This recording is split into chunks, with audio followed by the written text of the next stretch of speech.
फिक्र आपकी, presented by ortho Ayurvedic oil and capsules, जोड़ों के दर्द की बेजोड़ दवा।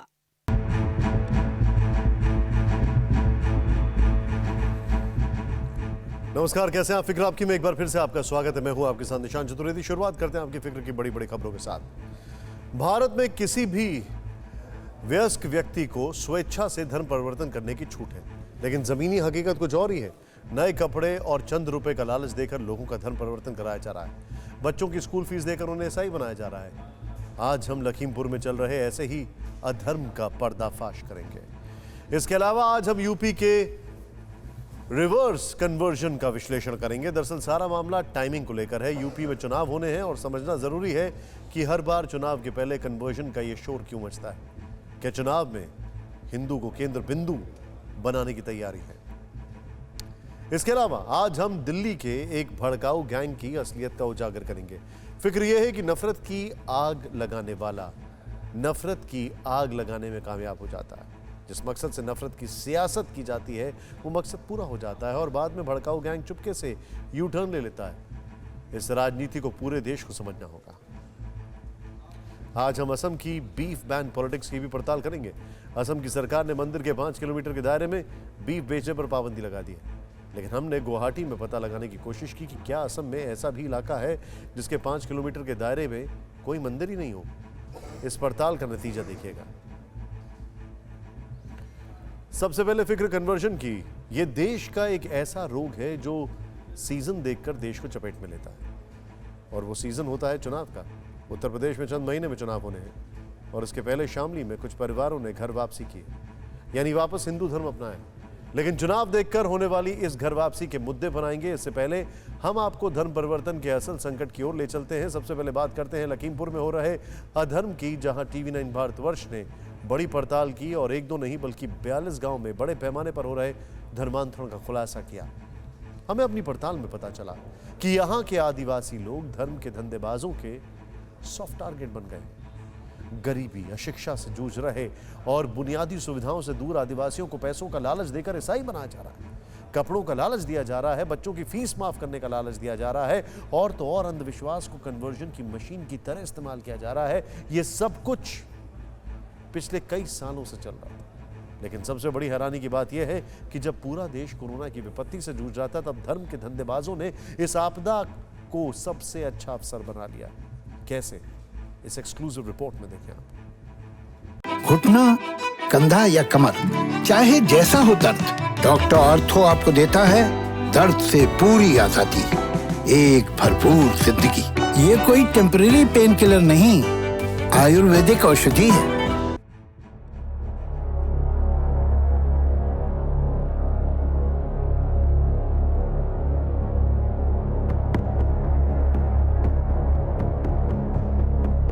लालच तो इसमें कहते हैं कि जो पास्टर बनते हैं उनका पूरी फैमिली का वो देते हैं पैसे, जो कपड़ा है वो भी देते हैं, कपड़े सपड़े देते हैं और साथ में उनके घर की पूरी सारी व्यवस्था कर देते हैं, खान पीन सभी कुछ देते हैं। ईसाई धर्म अपना लो और सभी योजनाएं अपनाओ, इसी कहते हैं। पैसा दिया जाता है, कपड़ा दिया जाता है, लालच की पोटली के साथ आंखों पर अंधविश्वास की पट्टी बांध दी जाती है और धर्म बदल दिया जाता है। तो हमें ठीक हुए हैं अब।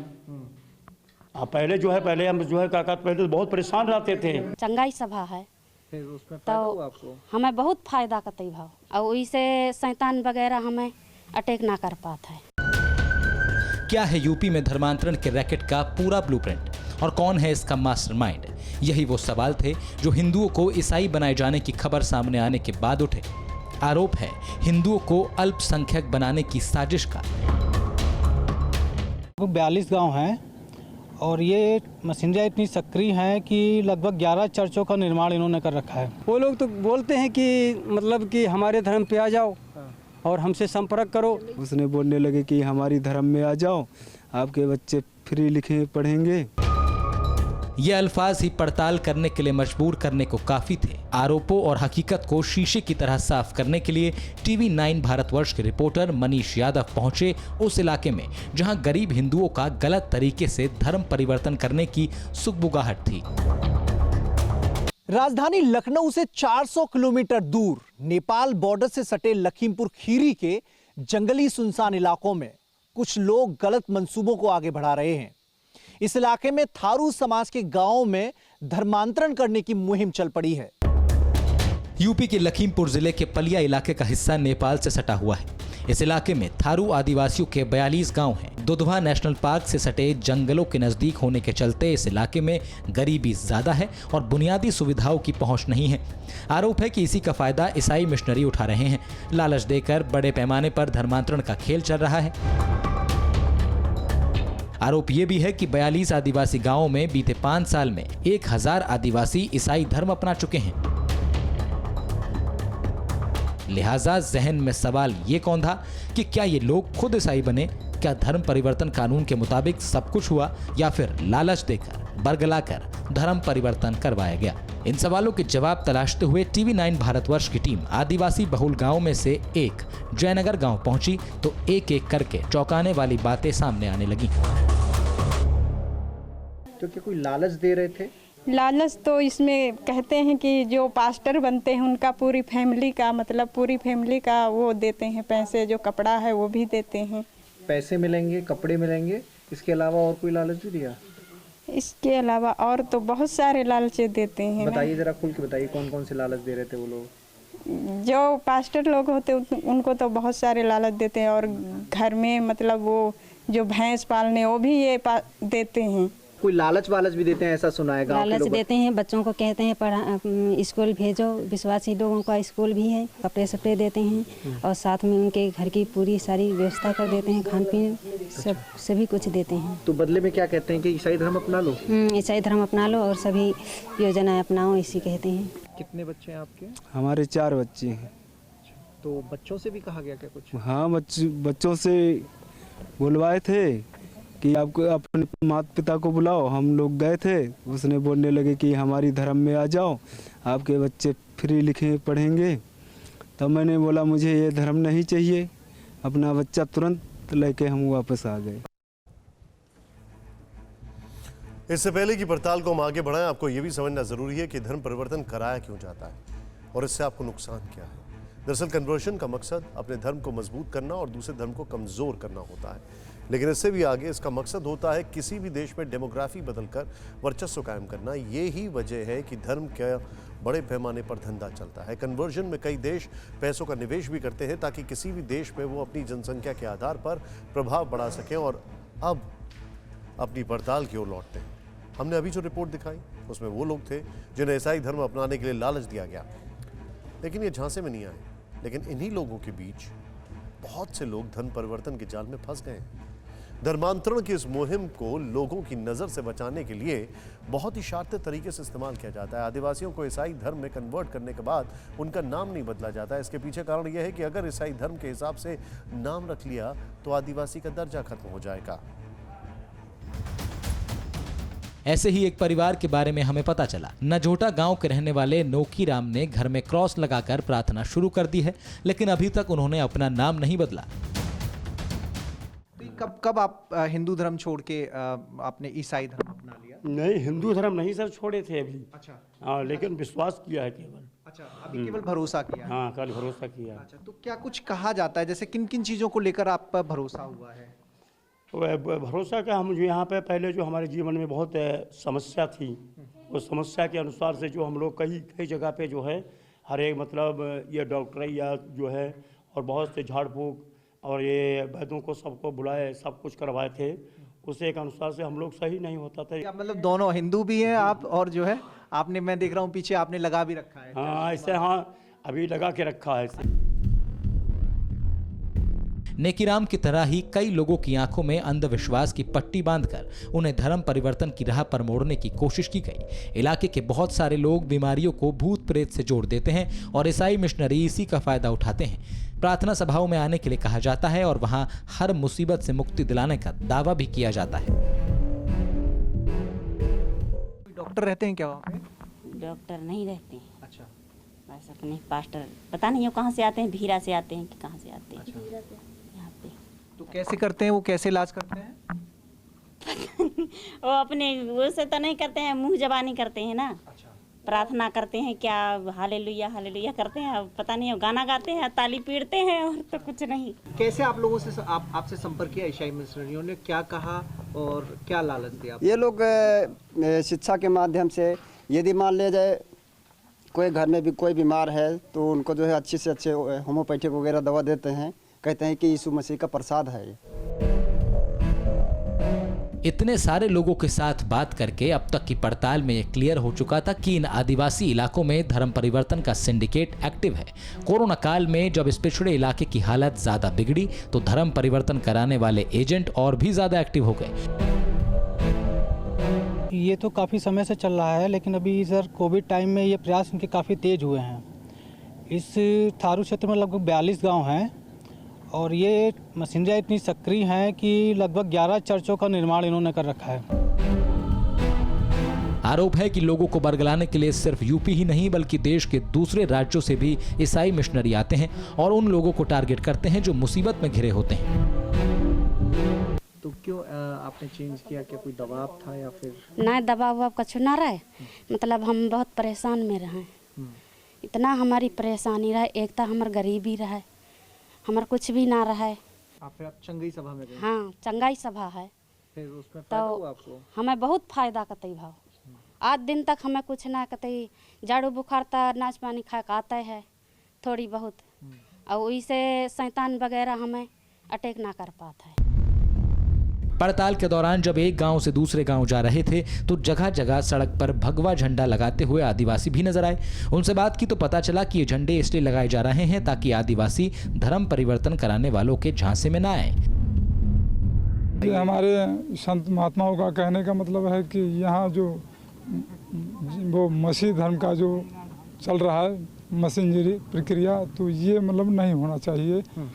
इसी जागरूक करने के लिए हम ये झंडे लगा रहे हैं कि ये लोग मतलब हमारे हिंदू धर्म में ही रहें। जैसे भगवान राम की कथा सुनाते हैं, कृष्ण की कथा सुनाते हैं, शिव की कथा सुनाते हैं, इनके माध्यम से जो है हम जैसे लोगों को अपने धर्म में जो है वापस लाते हैं। इसमें थोड़ा थोड़ा जो है जैसे विरोध भी हो जाता है। अच्छा। हाँ, लोगों से विवाद भी हो जाता है। लालच देकर और बरगलाकर धर्म परिवर्तन का जो रैकेट चल रहा है उसकी जानकारी जिला प्रशासन को दे दी गई है और प्रशासन इस मामले की अब जांच कर रहा है।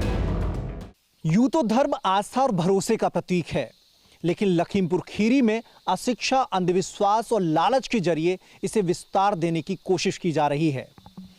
लखीमपुर खीरी के 42 आदिवासियों के गांव ईसाई मिशनरीज के टारगेट पर हैं। ईसाई मिशनरीज ने बीते 5 साल में यहां के 1000 आदिवासियों को हिंदू धर्म छोड़कर ईसाई धर्म अपनाने को मजबूर कर दिया है। सहयोगी धर्मेंद्र राजपूत और कैमरा पर्सन शैलेंद्र पाठक के साथ मनीष यादव, TV 9 भारतवर्ष, लखीमपुर। घुटना, कंधा या कमर, चाहे जैसा हो दर्द, डॉक्टर ऑर्थो आपको देता है दर्द से पूरी आजादी, एक भरपूर जिंदगी। ये कोई टेम्परेरी पेन किलर नहीं, आयुर्वेदिक औषधि है। जो नेता यहां से इलेक्ट होकर आते हैं, ये उनकी जिम्मेदारी बनती है कि इनका ख्याल रखें, इनकी भूख खत्म करें, इनको रोजगार दें, इनको पैसे कैसे भी कर कर मुहैया कराएं जिससे कि इनकी मदद हो। कहां है वो नेता? धर्म परिवर्तन तो बाद में होगा, पहले इन नेताओं का हृदय परिवर्तन करना जरूरी है। पैसे, कपड़े और इलाज का लालच देकर धर्म परिवर्तन के इस खुलासे के बीच यूपी से धर्म से जुड़ी एक और बड़ी खबर आई है। यह मामला शामली का है, जहां 3 परिवारों ने इस्लाम छोड़कर हिंदू धर्म अपना लिया। शामली के कांधला कस्बे के सूरज कुंड मंदिर में 18 लोगों ने फिर से हिंदू धर्म अपना लिया। इसके लिए बाकायदा सारे रीति रिवाज निभाते हुए पूरे विधि विधान से पूजा पाठ किया गया। इन लोगों और इनके परिवारों ने करीब 15 साल पहले कलमा पढ़कर इस्लाम कबूल किया था और 15 साल बाद अब मंत्रोच्चार, हवन पूजन के बाद हिंदू धर्म में आ गए। सभी ने जनेऊ धारण कर कर हिंदू धर्म अपनाया। सबका कहना है कि उन्होंने अपनी इच्छा से और सारी कानूनी प्रक्रिया का पालन करते हुए धर्म परिवर्तन किया है। तो आपने देखा कि कहीं हिंदू धर्म में लोगों की वापसी हो रही है तो कहीं हिंदुओं को लालच देकर दूसरा धर्म कबूल कराया जा रहा है। लेकिन सवाल यह है कि चुनाव आसपास आते ही धर्म परिवर्तन जैसी खबरें जोर क्यों पकड़ने लगती हैं? फिक्र यह है कि जो मुद्दे जनता की प्रायोरिटी पर होते हैं वो चुनाव आते आते गायब हो जाते हैं। क्या पार्टियों को जन सरोकार से जुड़े बाकी मुद्दे जैसे कानून व्यवस्था, बिजली, पानी और सड़क और स्वास्थ्य वगैरह पर भरोसा नहीं होता। ये सवाल सत्ता पक्ष और विपक्ष दोनों के लिए है। ऐसा नहीं है कि जबरन धर्म परिवर्तन कराना या लालच देकर धर्म परिवर्तन कराना अपराध नहीं है, लेकिन चूंकि ये मामले सीजनल होते हैं, चुनावों से के समय पर ही दिखाई देते हैं, इस पे शक होना लाजमी है। धर्म की राजनीति करने वालों पर यह शक जाता है और इस टाइमिंग पर पूरे देश को गौर करना चाहिए। उत्तर प्रदेश के बाद फिक्र दिल्ली की, जहां नफरत की सियासत करने वालों ने एक बार फिर मजहबी उन्माद फैलाने की साजिश की। इसलिए आज हम दिल्ली के एक भड़काऊ गैंग की असलियत उजागर करेंगे। फिक्र यह है कि नफरत की आग लगाने वाले जो जहर फैलाना चाहते थे वो फैलाने में कामयाब हो जाते हैं। जिस मकसद से नफरत की सियासत की जाती है वो मकसद भी पूरा हो जाता है और बाद में भड़काऊ गैंग चुपके से यू टर्न ले लेता है। लिहाजा आज इस राजनीति को पूरे देश को समझना होगा और सिर्फ समझना ही नहीं होगा बल्कि जहरीली सोच से लड़ना भी होगा।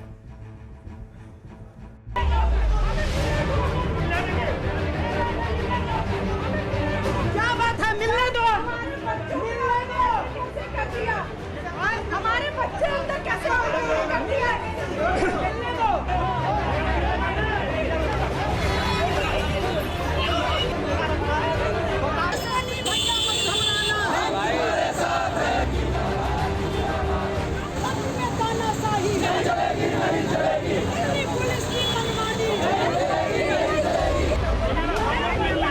ये नारेबाजी, ये धरना प्रदर्शन और ये कनॉट प्लेस थाने में जबरन घुसने के लिए दिल्ली पुलिस के साथ धक्का मुक्की, ये सब यूं ही नहीं हुआ। कनॉट प्लेस थाने के बाहर कई घंटे तक चला ये हल्ला हंगामा राजधानी के भड़काऊ गैंग की राजनीति का नतीजा है। हेड स्पीच के आरोप में गिरफ्तार नेताओं के समर्थन में ये लोग सड़कों पर उतरे, पुलिस के खिलाफ नारे लगाए और जबरन थाने में घुसने की कोशिश की। अब इसके पीछे की पूरी कहानी समझिए। हुआ यूं कि जंतर मंतर पर भड़काऊ भाषण देने के आरोप में बीजेपी के एक नेता अश्विनी उपाध्याय समेत 6 लोग गिरफ्तार कर लिए गए। उन्हें पूछताछ के लिए कनॉट प्लेस थाने लाया गया था, इसलिए कई संगठनों से जुड़े लोगों ने थाने पर धावा बोल दिया और सभी आरोपियों की रिहाई की मांग करने लगे। देखते ही देखते नारेबाजी शुरू हो गई। विरोध कर रही महिलाएं जबरन थाने के अंदर घुसने लगी और जब उन्हें रोका गया तो ड्रामा शुरू हो गया। महिलाएं जमीन पर लेटकर विरोध करने लगी। हालात बेकाबू होने लगे तो पुलिस ने कई लोगों को डिटेन कर लिया और फिर सभी को बस में बिठाकर ले गए। दिल्ली के जंतर मंतर पर एक विशेष समुदाय के खिलाफ हुई नारेबाजी को लेकर दिल्ली पुलिस ने बीजेपी नेता अश्विनी उपाध्याय समेत 6 लोगों को गिरफ्तार कर लिया है। गिरफ्तार सभी लोगों को दिल्ली के इसी कनॉट प्लेस थाने के अंदर रखा गया है, जहां उनसे लगातार पूछताछ की जा रही है। इसके अलावा जो प्रदर्शन का वीडियो था वो तमाम जो फुटेजेस हैं वो इन अश्विनी उपाध्याय समेत बाकी सभी गिरफ्तार आरोपियों को दिखाए जा रहे हैं ताकि जो फरार आरोपी हैं उनकी पहचान की जा सके। दरअसल पिछले रविवार को सेव इंडिया फाउंडेशन के नेतृत्व में एक भारत छोड़ो आंदोलन नाम से एक प्रदर्शन किया गया था जंतर मंतर पर, जिसमें मौजूद भीड़ ने एक विशेष समुदाय के खिलाफ हेट स्लोगन लगाए थे, यानी कि आपत्तिजनक नारे वहां लगाए गए थे। लेकिन ये खबर इतनी भर नहीं है। आज भड़काऊ गैंग की सियासत को डिटेल में समझने की जरूरत है, जिसकी शुरुआत रविवार को जंतर मंतर से हुई। ये वीडियो भी बीते रविवार का है जो जंतर मंतर पर मोबाइल कैमरे से रिकॉर्ड हुआ है। इस वीडियो में जिस तरह के नारे लग रहे हैं उन्हें हम सुना नहीं सकते। बस यूं समझ लीजिए कि यहाँ पर एक खास समुदाय को टारगेट किया गया और जहर भरे नारे लगाए गए। दिल्ली के जंतर मंतर पर यह भीड़ जमा हुई थी, लेकिन कोरोना गाइडलाइंस के चलते पुलिस ने रैली की अनुमति नहीं दी थी। भड़काऊ भाषणों के लिए चर्चित पुजारी नरसिंहानंद सरस्वती के अलावा टीवी अभिनेता से नेता बने गजेंद्र चौहान भी इस प्रदर्शन का हिस्सा थे। जैसे ही ये वीडियो वायरल हुआ, दिल्ली पुलिस एक्शन में आई।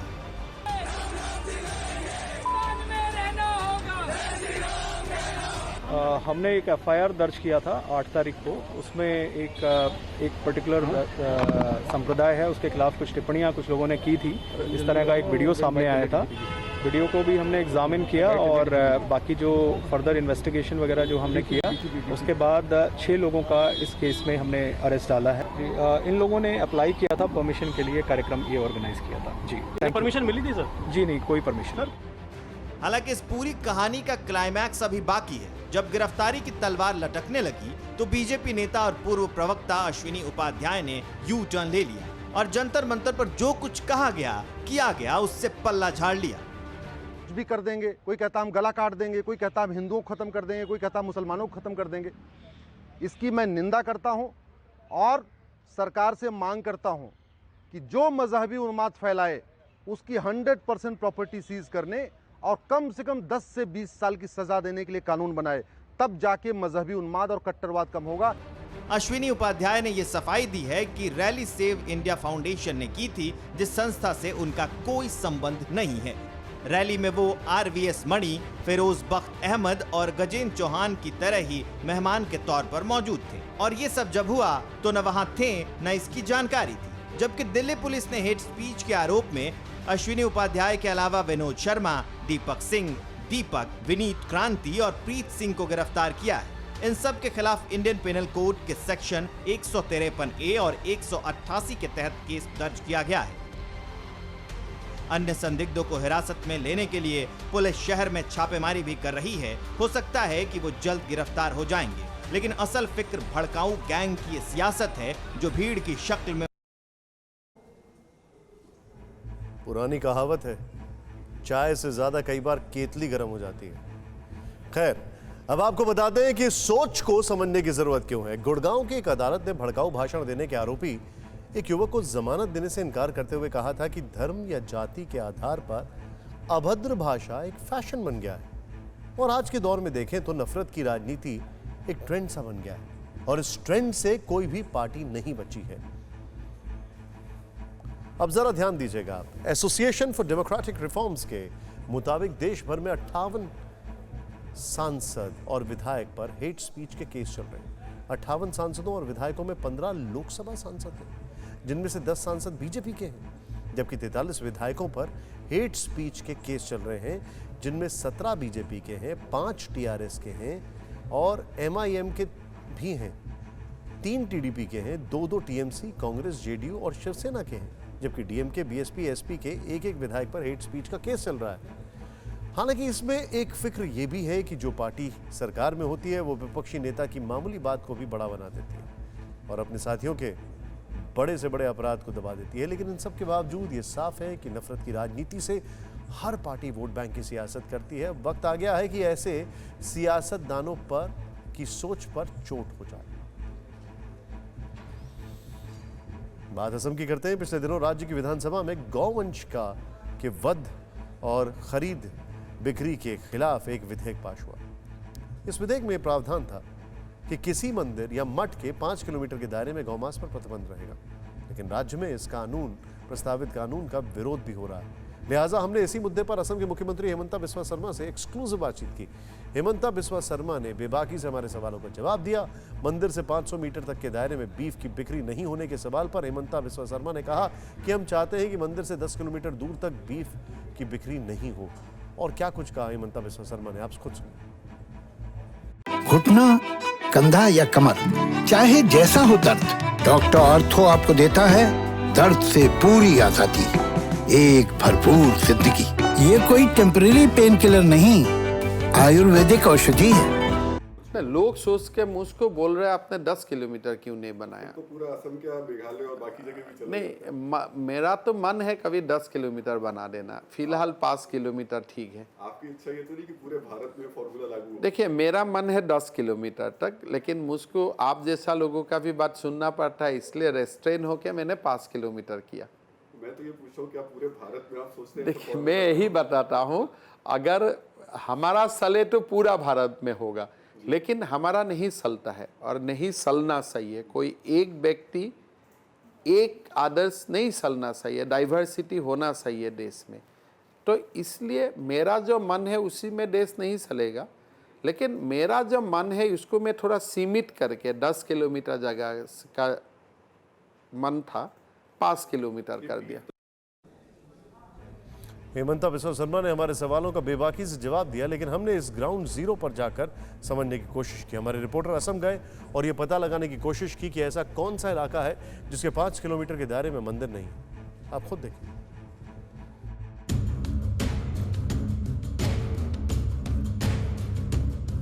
टीवी 9 भारतवर्ष की टीम ये जानने के लिए असम पहुंची कि हिमंत बिस्व शर्मा की सरकार जो कानून ला रही है उसका आम लोगों पर क्या असर होने वाला है।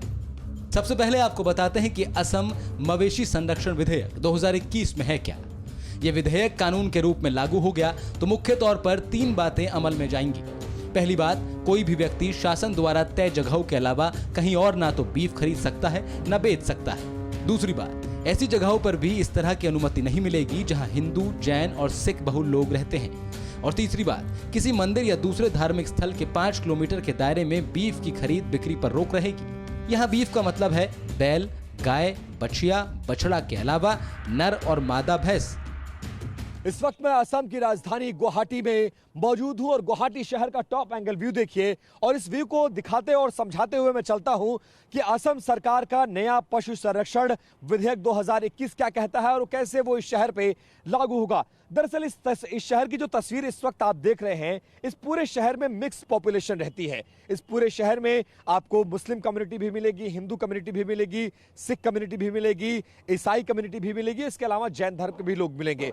जाहिर है कि जब यहाँ इस धर्म के लोग रहते हैं तो इनके पूजा घर भी यहीं पर होंगे, मंदिर होंगे, मस्जिद होंगे, गुरुद्वारे होंगे, जैन धर्म का पूजा घर भी होगा। ऐसे में सरकार का जो नया कानून है वो ये कहता है कि अगर जहां पर भी मंदिर है उसके 5 किलोमीटर के रेडियस में बीफ मीट की खरीद और बिक्री और कटान नहीं हो सकता है। इसके अलावा जो हिंदू बाहुल्य इलाके हैं, सिख बाहुल्य इलाके हैं, जैन बाहुल्य इलाके हैं, वहां पर भी बीफ मीट की कटान या फिर खरीद और बिक्री नहीं हो सकती है। ऐसे में व्यवहारिक समस्या यह है कि मिक्स पॉपुलेशन होने की वजह से हर इलाके में आपको एक मंदिर मिलेगा और उसके 5 किलोमीटर के रेडियस में अगर यह कानून लागू होता है तो पूरे असम को यह कानून प्रभावित करेगा और असम के ज्यादातर हिस्सों में मीट की बिक्री को बैन करना पड़ेगा। ये ठीक है कि असम सरकार कह रही है कि इस कानून के जरिए बांग्लादेश में होने वाली गो तस्करी को रोकना चाहती है, लेकिन स्थानीय लोगों की फिक्र अपनी रोजी रोटी को लेकर है। मैं इस वक्त गुवाहाटी के हाथीगांव इलाके में खड़ा हूं। ये मुस्लिम बाहुल्य इलाका है और इन इलाकों में बहुतायत आपको बीफ की दुकानें मिल जाएंगी और बीफ को खाने वाले भी लोग मिल जाएंगे। सरकार जिस विधेयक को विधानसभा में लेकर आई है वो कानून का शक्ल लेता है तो इस पूरे इलाके में ये जितने आप देख रहे हैं ये चारों तरफ आपको बीफ की दुकानें आएंगी। वो तस्वीर आपको नहीं दिखा सकते हैं और इसके अलावा इधर भी ये जो देख रहे हैं ये पूरी बीफ की दुकानें और इनके व्यापारी और इनके खाने वाले लोग यहाँ पर रहते हैं। ये विधेयक अगर कानून का रूप लेता है तो मुसीबत ये है कि इस पूरे इलाके में जितने भी बूचड़ खाने चल रहे हैं वो बंद हो जाएंगे, जितनी दुकानें हैं वो बंद हो जाएंगी और लोग आशंकित हैं कि अगर ऐसा हुआ तो वो कहां जाएंगे, ये सबसे बड़ा सवाल है। कुछ बीफ के दुकानदार और बीफ खाने वाले लोग हमारे साथ हैं, उनसे पूछ लेते हैं। अपना नाम क्या है बताइए? मेरा नाम मोहम्मद रिजवान कुरैशी है। रिजवान साहब, कितनी दुकानें हैं बीफ की आपकी? यहाँ पे तो बहुत सारा दुकान है, मतलब लॉकडाउन के लगने के वजह से कुछ दुकान बंद हो गया और ना के मात्रा में कुछ दुकान 1-2 दुकान खुला हुआ है। कानून लागू होने के बाद वो भी दुकान बंद हो जाएगा। उसके बाद ये घूस वाले क्या करेंगे तो सरकार को सोचना है। और हम लोग का ये व्यापार सदियों से चला आ रहा है, इसके साथ बहुत सारे लोग जुड़े हुए हैं। कम से कम इसमें जितने भी लोग जुड़े हुए हैं वो सब गरीब तबके से आते हैं। प्रस्तावित कानून में कहा गया है कि जानवरों के वध, बिक्री और ट्रांसपोर्टेशन से जुड़े नियमों को तोड़ने पर 3 से 8 साल की कैद हो सकती है। इसके अलावा 3 लाख से 5 लाख रुपए के बीच जुर्माना भी लग सकता है। इतना ही नहीं, दोबारा पकड़े जाने पर सजा दोगुनी भी कर दी जाएगी। असम के पशु संरक्षण विधेयक 2021 अगर कानून का शक्ल होता है तो जो उसमें व्यवहारिक समस्या है जिसका मैं जिक्र कर रहा था वो व्यवहारिक समस्या इसी तरह के मंदिर और सड़क के किनारे पेड़ों के नीचे जो पीपल के पेड़ होते हैं, लोग इस तरह से मंदिर बना लेते हैं और इसकी बड़ी मान्यता है और इसमें बड़ी लोगों की आस्था है। यहाँ लोग पूजा करते हैं। ये कानून अगर लागू होता है जिसमें ये कहा गया है कि 5 किलोमीटर के रेडियस में अगर कहीं कोई मंदिर है तो उसके चारों तरफ ना तो बीफ मीट की खरीद हो सकती है ना बिक्री हो सकती है। ऐसे में अगर ये कानून धरातल पर उतरता है तो इस तरह के मंदिरों का क्या होगा? क्या इन मंदिरों पर भी वो कानून प्रभावी होगा और ऐसे मंदिरों के 5 किलोमीटर के रेडियस में भी क्या बीफ मीट को बेचना और खरीदना प्रतिबंधित होगा? हाँ, हो जाएगा, प्रभावित बहुत होगा लेकिन बहुत लोग 20-30% जिससे ज़्यादा लोग गाय के ऊपर चलता है। फार्म बना के रखता है, गोरू बेचता है, बच्चा का पढ़ाई लिखाई कराता है, खाना पीना खाता है, ऐसे। अभी तो गाय नहीं, बहुत लोग हम देखा था मीडिया में रो रहा है, लोग गाय नहीं बेच पा रहे। वो हिंदू मुस्लिम का बात नहीं, सब लोगों भी करता है। अगर हम एक घर में 2-4 गाय है, उसको सेल करके बच्चा का फीस, बच्चा का पढ़ाई का खर्च कौन देगा? मुख्यमंत्री देगा क्या? नहीं सर, हम लोग तो अभी बहुत ज़्यादा प्रभावित, तो सर हम लोग बहुत ज़्यादा परेशान हैं। सरकार को कुछ हम लोग पर ध्यान देना चाहिए और सरकार को हम लोग पे करोड़ों लाखों आदमी जुड़े हुए हैं, हम लोग को भी कोई रास्ता देना चाहिए। ऐसा करना चाहिए सरकार को कि जिससे हम लोग को भी मतलब कि घर संसार चले। दरअसल मवेशियों से जुड़ा कारोबार कई लोगों की आजीविका का आधार है, लेकिन ये भी सच है कि जानवरों की तस्करी की घटनाएं भी बड़े पैमाने पर सामने आती हैं। भारत और बांग्लादेश की सीमा 4000 किलोमीटर से भी ज्यादा लंबी है, जो कि अकेले असम में करीब 250 किलोमीटर तक फैली हुई है। बताया जाता है कि इस बॉर्डर से हर वर्ष करीब 10 लाख मवेशियों की तस्करी होती है। खुद असम के मुख्यमंत्री हिमंत बिस्व शर्मा ने पिछले दिनों कहा कि उनके राज्य में हर महीने गैर कानूनी तरीके से औसतन 1000 करोड़ रुपए की पशु तस्करी होती है। हर साल असम में गायों के अवैध तस्करी का कारोबार हजारों करोड़ रुपए का है। असम से लगने वाली बांग्लादेश की सीमा जो लगभग 250 किलोमीटर लंबी है, तस्कर इसका फायदा उठाते हैं और हजारों करोड़ रुपए की गायों को इस पार से उस पार भेजा जाता है। सरकार को उम्मीद है कि इस कानून को लाने के बाद न सिर्फ गायों की अवैध कटान रुकेगी, बल्कि तस्करी का अवैध कारोबार भी पूरी तरह से ठप हो जाएगा। संसद की कार्रवाई अक्सर हमारे फिक्र की विषय होती है, क्योंकि संसद चलती नहीं है और कार्रवाई शोर के बीच बार बार स्थगित हो जाती है। लेकिन आज एक बिल सर्वसम्मति से पास हो गया। आखिर इस बिल में ऐसा क्या है, ये रिपोर्ट देखिए।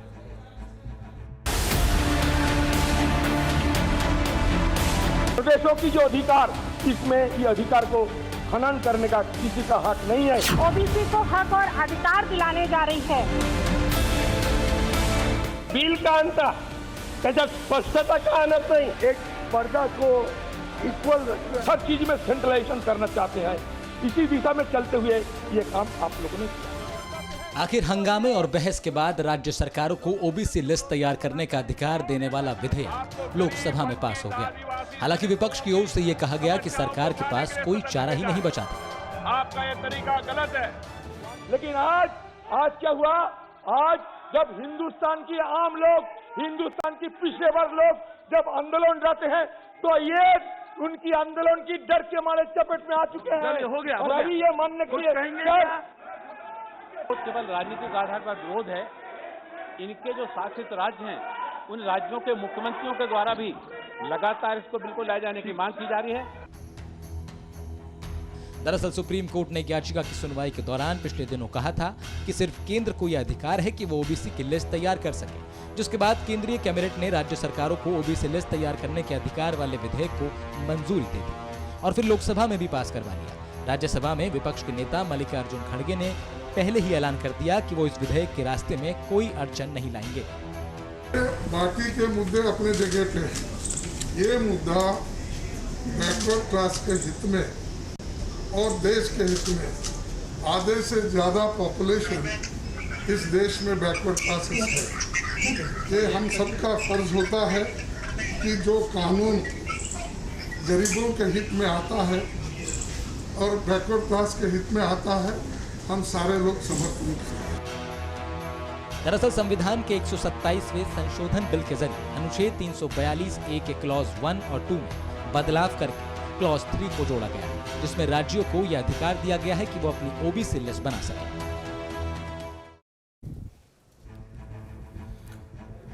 दरअसल ओबीसी लिस्ट बनाने को लेकर पिछले संशोधन में राष्ट्रपति को यह अधिकार दिए गए थे कि सामाजिक और आर्थिक तौर पर बैकवर्ड क्लास में शामिल किए जाने की कोई अधिसूचना वही जारी करेंगे। लेकिन अब एक और संशोधन करके साफ कर दिया गया है कि राज्यों को इस काम के लिए केंद्र तक आने की जरूरत ही नहीं, वो खुद ही अपनी लिस्ट फाइनल कर सकते हैं और इस पर सभी दलों ने मोहर भी लगा दी। अच्छा होता कि आरक्षण के साथ साथ दूसरे जनहित के मुद्दों पर भी इसी तरह संसद एकजुटता का परिचय देती। और अब देखते हैं फटाफट खबरें। अफगानिस्तान में भारतीय दूतावास से जारी की सुरक्षा एडवाइजरी, भारतीयों को लौटने के लिए तत्काल यात्रा व्यवस्था करने की दी सलाह। भारतीय कंपनियों को प्रोजेक्ट साइट से अपने कर्मचारियों को तुरंत वापस बुलाने को कहा। भारत में कोरोना की तीसरी लहर का खतरा बढ़ा, स्कूल खोलने पर भी संकट। लुधियाना के 2 स्कूलों में 20 बच्चे कोरोना पॉजिटिव निकले। दिल्ली के 80% सैंपल में मिला कोरोना का डेल्टा वेरिएंट। सुप्रीम कोर्ट ने आज पेगासस मामले पर अगले हफ्ते तक टाल दी सुनवाई। कोर्ट ने कहा किसी को नहीं लांघनी चाहिए सीमा। केंद्र सरकार पर पेगासस स्पाईवेयर के जरिए नेताओं, एक्टिविस्ट और पत्रकारों की जासूसी का आरोप।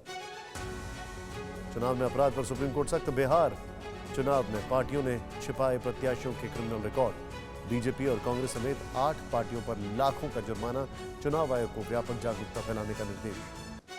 बीजेपी सांसद रीता बहुगुणा जोशी के तेवर के आगे झुकी पार्टी। घर जलाने वाले पूर्व विधायक जितेंद्र सिंह बबलू को किया पार्टी से बाहर। एक हफ्ते पहले ही बीएसपी छोड़कर बीजेपी में हुए थे शामिल। 2009 में सांसद के आवास पर आग लगाने का था आरोप। ऋषिकेश से लैंडस्लाइड की दिल दहला देने वाली तस्वीर आई सामने। बद्रीनाथ राष्ट्रीय राजमार्ग के पास पहाड़ टूटकर सड़क पर गिरा। हादसे में बाल बाल बची कई लोगों की जान। खतरे को देखते हुए राष्ट्रीय राजमार्ग को किया गया बंद। और अब देखते हैं खबरें पॉजिटिव। भारत को जल्द ही एक और कोरोना वैक्सीन मिलने जा रही है। न्यूज एजेंसी ANI ने सूत्रों के हवाले से जानकारी दी है कि जायडस कैडिला की कोरोना वैक्सीन को इसी हफ्ते मंजूरी मिल सकती है। इसके बाद जायडस कैडिला देश में इस्तेमाल की मंजूरी पाने वाली 5वीं कोरोना वैक्सीन बन जाएगी। अभी तक कोविशील्ड, कोवैक्सीन, स्पुतनिक V और जॉनसन एंड जॉनसन की वैक्सीन को मंजूरी मिली है। अमेरिका की university of Miami Miller school of medicine के वैज्ञानिकों ने दावा किया है कि फ्लू की वैक्सीन से कोरोना के संक्रमण को बढ़ने से रोका जा सकता है। इतना ही नहीं, ये स्ट्रोक, रक्त के थक्के और सेप्सिस का खतरा भी घटाती है। वैज्ञानिकों का कहना है कि रिसर्च के दौरान सामने आया है कि जिन लोगों को फ्लू की वैक्सीन लग चुकी थी, उनको कोरोना होने पर इमरजेंसी और ICU में भर्ती होने का रिस्क कम हो गया। अब कोरोना वैक्सीनेशन सर्टिफिकेट व्हाट्सएप के जरिए चंद सेकंड में हासिल किया जा सकेगा। इससे उन लोगों को सुविधा मिलेगी जिन्हें कोविन पोर्टल या ऐप से सर्टिफिकेट हासिल करने में परेशानी का सामना करना पड़ता है। सर्टिफिकेट के लिए 9013151515 नंबर को मोबाइल में सेव करना होगा। इसके बाद कोविड सर्टिफिकेट लिखकर इस नंबर पर मैसेज भेजना होगा। फिर OTP आएगा और इसके बाद कोविड वैक्सीनेशन सर्टिफिकेट आ जाएगा। कोरोना काल में लाखों लोगों को अपनी नौकरी से हाथ धोना पड़ा है, लेकिन अब हालात सुधरने लगे हैं। रोजगार के लिहाज से जुलाई का महीना शानदार रहा। Centre for monitoring Indian economy के मुताबिक जुलाई में 1,72,00,000 जॉब मिले। ताज़ा आंकड़ों के मुताबिक एग्रीकल्चर सेक्टर में जुलाई के दौरान 1,12,00,000, कंस्ट्रक्शन सेक्टर में 54 लाख, सर्विस सेक्टर में 5 लाख और मैन्युफैक्चरिंग सेक्टर में 8 लाख रोजगार मिले। कोविड के चलते लगी पाबंदियां कम होने से ऑटो सेक्टर को फायदा हुआ है। Federation of automobile dealers association के मुताबिक जुलाई 2021 में गाड़ियों के रजिस्ट्रेशन में सालाना आधार पर 34.12% की ग्रोथ हुई है। पैसेंजर व्हीकल, टू व्हीलर और कमर्शियल व्हीकल सहित सभी सेगमेंट में पिछले महीने देश भर में कुल 15,56,777 गाड़ियां बिकी। कैम्ब्रिज यूनिवर्सिटी और स्विट्जरलैंड की यूनिवर्सिटी हॉस्पिटल ऑफ बर्न के वैज्ञानिक कृत्रिम पैनक्रियाज की टेस्टिंग कर रहे हैं। इससे खासतौर पर उन मरीजों को राहत मिलेगी जो टाइप 2 डायबिटीज के मरीज हैं और जिन्हें किडनी डायलिसिस की जरूरत है। कृत्रिम पैनक्रियाज की मदद से मरीज अपने शरीर में हाई और लो ब्लड शुगर कंट्रोल कर सकेंगे। मरीज को अलग से इंसुलिन के इंजेक्शन लेने की जरूरत नहीं पड़ेगी।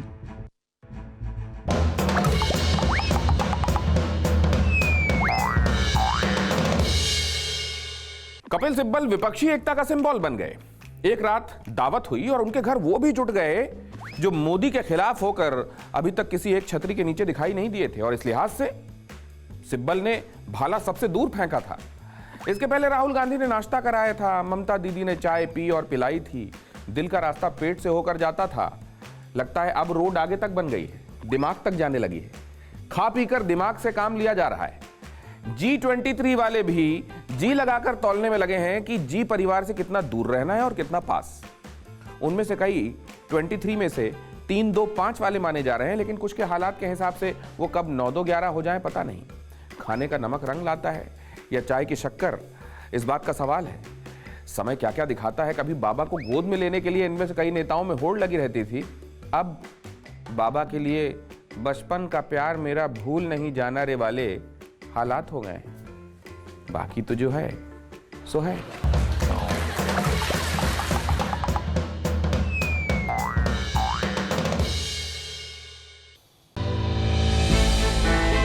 हमने की गलती फिर एक बार, कोरोना ने किया दोबारा प्रहार।